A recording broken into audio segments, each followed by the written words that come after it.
Hello, my name is Nurul Kamalia Syah with the student ID 2702335572, and I'm going to present about the competitive analysis of Unilever through Porter's 5 Forces framework. And I am from Group 4. My lecturer is Dr. Roseno Affandi or Mas Aji for the class Multinational Corporations Global Strategy and Social Responsibility. So the members of Group 4 is Angelina, Jenifer, Kartika, Mika, Natal, Neisya, and also myself, Nurul. So we're going to start off with the introduction. Unilever's operation in Indonesia, China, and South Korea highlights the interplay between global strategies and local markets dynamics. Using the Porter 5 Forces, this analysis examines how geopolitical factors, state intervention, and social culture preferences shape Unilever's competitive landscape. In developing economies, these forces are influenced by markets dynamics, government policies, and digital infrastructure disparities. The analysis focuses on how Unilever adapts its strategy in these key markets, balancing global competition with local economic and political conditions. So my group analyzes 3 different regions for Unilever's, which is China, Indonesia, and also South Korea. For me, I'm going to analyze Unilever in China. So Unilever made its strategic entry into the Chinese market back in the 1980s through a very key move, which is a joint venture. This collaboration led to the establishment of its first factory in Shanghai in 1986. This was a very crucial step, positioning Unilever as one of the first multinational companies to truly penetrate the Chinese consumer landscape. Unilever's success in China can be attributed to several factors.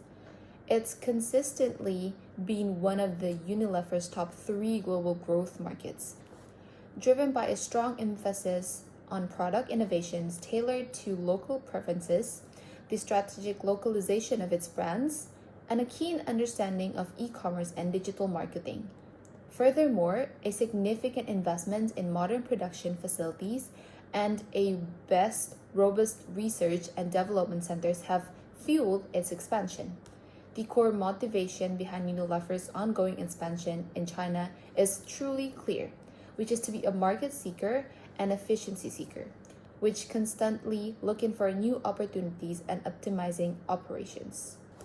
Now, we know that Unilever users in China tends to be from higher income brackets, and most importantly, more than 60% of the population lives in urban areas, which can be seen that the demand is quite high.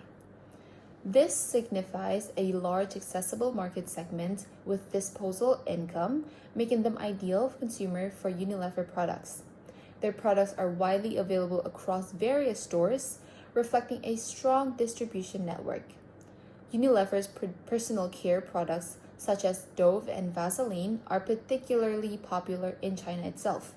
In fact, they lead the market to the body care category, which actually reaching the #1 brand awareness score. This highlights the deep trust and recognition Chinese consumers have for these specific brands. We're gonna look ahead. By the year 2024, the total estimated sales of personal care products in China are projected to exceed a staggering $70 billion, underscoring the immense growth potential in this sector itself. Now we're gonna go dive deeper into Unilever's strategic motives for expansion, which can be effectively understood through the OLI framework, or the ownership, location, and internalization advantages. We're going to start off with the ownership advantages. Unilever possesses a globally recognized brand portfolio, which is a significant asset for them. Beyond that, it boasts extensive R&D capabilities and a long history of localized product innovations, alongside deep industry expertise cultivated over decades. An effective strategy for Unilever has been to incorporate both global offering and also localized acquisitions, all while maintaining a strong focus on digital transformation. These are inherent strengths that Unilever brings to any market, making its products and processes highly competitive. Now, let's consider the location. China offers a compelling benefits for Unilever. It allows them to establish a network of 8 production bases and logistics hub strategically located across key economic regions. This leverages China's advanced infrastructure and significantly improves Unilever's supply chain efficiency. Furthermore, China provides a skilled and a very good labor force and a supportive government environment, which is highly conducive to foreign investment.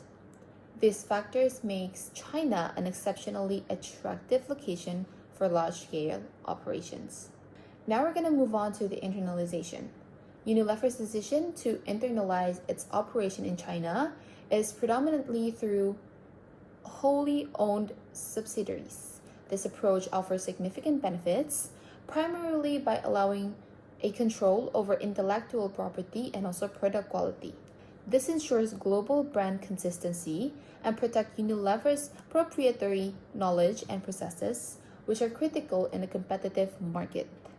With all of that, it is important to understand that Unilever's entry into China wasn't solely about cheap labor, though it was mostly the initial factor. It was more importantly about becoming part of the country with the largest consumer market in the world. In recent years, we've seen an exponential rise in purchasing power of China's middle class. It is estimated by the year 2030, a substantial 60% of urban consumption will be driven by the middle to high income consumers. This demographic shift represents an enormous opportunity for brands like Unilever itself. As you can see, the data here further illustrates the significant growth in urban consumption and the increasing contribution of higher income brackets to the overall market, reinforcing the strategic importance of China for the consumer good companies. So, just to conclude everything, Unilever's expansion into China is a testament to its formidable ownership advantages, its strategic utilization of China's unique location advantages, and its choices to internalize operations in order to maximize control and consistency. It all aimed at capitalizing on the massive and growing consumer market. Okay, so we're going to move on to the diamond theory. So China possesses a large resources, which are very crucial for increasing productivity and advancing technology, particularly within the consumer good manufacturing sectors. This strong foundational environment provides Unilever with the necessary inputs for efficient production. We also know that China's immense domestic market, coupled with its very high consumption levels, create a significant opportunities for Unilever itself. The strong and consistent demand for the public for diverse products, especially in areas such as personal care, encouraging Unilever to continuously innovate and also produce what the markets desire. So basically, they're following the markets or the consumer's interest in order to provide new innovation of products.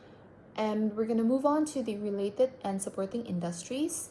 China has quite a lot of network of suppliers, ranging from raw materials to logistics and many other services. This well-developed ecosystem makes production in China incredibly efficient, streamlining Unilever's operation and also, obviously, reducing cost. For the consolidation of firm strategies, structures, and rivalry, the fast-moving consumer goods, or the FMCG, market in China is highly competitive. Unilever faces strong local companies like COFCO, Nice Groups, and also Libby, as well as global giants such as P&G and also Nestle.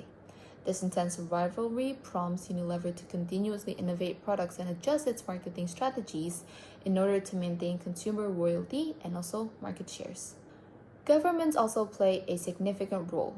The Chinese government has provided tax incentives for foreign investment in the consumer goods sectors ever since the 1986, often joined through joint venture policies, as I mentioned before. The supportive regulatory environment encourages foreign companies such as Unilever to invest and expand their operations. Finally, while not explicitly detailed, chance represents unforeseen events of breakthroughs. Unilever, like other companies, must be agile enough to adapt to these sudden shifts in the market or technological investments. Okay, so we're going to move on to Porter 5 forces analysis. Building upon China's competitive advantages, our analysis of Porter's 5 forces reveals the specific pressure Unilever faces in the Chinese consumer goods market. While the threat from the new entrants is considered as moderate, mitigated by Unilever's strong brand recognition and extensive distributions, the bargaining power of supplier is generally strong due to the Unilever's global purchasing. Through it can be diluted by the need for unique local ingredients. In contrast, the bargaining power of buyers is remarkably high, as Chinese consumers, particularly in major urban centers, benefit from the large of choice across various platforms, compelling fierce competition on price and quality. In addition, the threat of substitute product poses a significant challenge, with the rise of more affordable local options and a growing preference of natural ingredients, constantly pushing Unilever to innovate and differentiate. This indicates an exceptionally intense rivalry among existing competitors, where Unilever is engaged in a fierce battle with both local powerhouse and other global multinationals, necessitating continuous investment in R&D, aggressive marketing, and also a rapid product adaptation given the short life cycles of many consumer goods. So this is the business model canvas.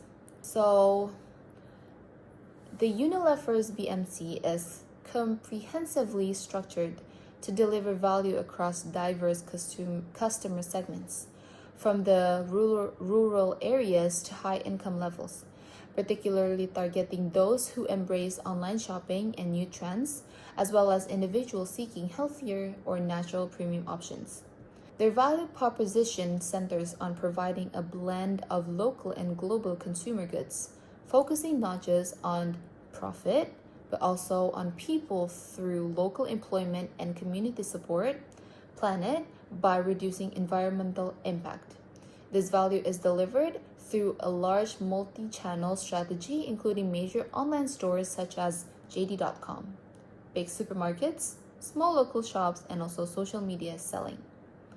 Key activities involve a meticulous product creation, extensive advertising and selling, efficient, good delivery, and also a deep customer understanding, all supported by Unilever's globally recognized brand portfolio, extensive R&D, and also a local manufacturing facilities as the key of resources and capabilities. Their key stakeholders span the government for regulations, local stores and online shops as key intermediaries, and numerous suppliers providing essential ingredients and packaging. The cost structure is primarily driven by local production, logistics, and import taxes, while the revenue streams are generated from high sales volume in mass product and premium high-margin segments like skincare and ice cream, showcasing a balanced approach to profitability and market penetration. Now, this slide illustrates Unilever's power interest grid for stakeholder management in China, categorizing key groups based on their power to influence and their level of interest in Unilever's operation. In the high power, high interest quadrants, we find the government and state-owned enterprises, or the SOEs, who are crucial stakeholders requiring active management and strong relationship building due to their significant regulatory and economic influence. Next, high interest, low power stakeholders include consumers and local communities, who, despite their high interest in Unilever's products and local impact, have less direct singular power over the company, so requiring consistent engagement and information. Moving to the low interest and high power, it identified local media and industry associations. While they possess considerable influence through public discourse or industry standards, their direct interest in specific Unilever initiatives might be lower, necessitating careful monitoring and strategic communications. Lastly, low interest, low power groups comprise general public segments not directly engaged with Unilever's product or initiatives, which are managed with minimal direct effort but are still part of the broader operating environment. The last one is the stakeholder analysis. So this slide dives into more detail on the analysis, highlighting how Unilever engaged with its key groups in China. Our stakeholders include consumers, a diverse group ranging from the lower middle class to the upper middle class, concentrated in major cities such as Beijing, Shanghai, and Guangzhou, whose varied needs directly shape product development and marketing. For the employees are critical, involved across manufacturing, distribution, and marketing, and are supported by competitive leadership programs, ensuring a strong workforce. For the suppliers, both local and international, holds considerable bargaining power due to Unilever's large purchasing volume and also their global influence, necessitating a large relationship management. On the regulatory and influence side, government and regulators are very essential. Unilever must strictly comply with China's extensive regulations on product labeling, food safety, and cosmetics to avoid penalties and maintain operational integrity. Furthermore, NGOs represent a key partnership area, with Unilever collaborating on environmentally friendly packaging and broader social environmental initiatives, often leveraging social media to raise awareness. Lastly, shareholders view China as a highly strategic location for long-term growth, emphasizing environmental, social, and governance aspects, compelling Unilever to continuously manage stakeholder expectations and also mitigate future risks effectively. And that's it for my presentation. Thank you so much. Have a great day.